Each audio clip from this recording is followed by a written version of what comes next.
আমি এখন একা থাকা শিখে গেছি, কারণ জীবনের প্রত্যেকটি মোড়ে কেউ তোমার সঙ্গে থাকবে না।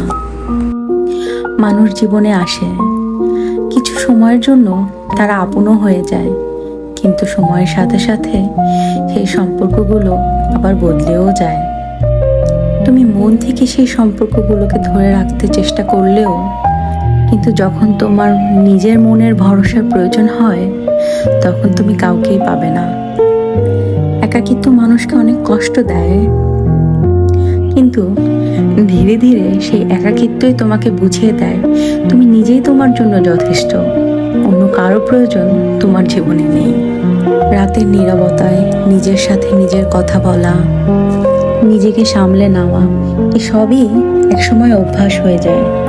আর সত্যি কথা হলো, যখন তুমি একা বাঁচতে শিখে যাও, তখন কারো থাকা বা না থাকায় তোমার জীবন আর থেমে থাকে না। তাই এখন আমি একা থাকা শিখে গেছি। তাই তুমিও আস্তে আস্তে একা থাকা শিখে যাও।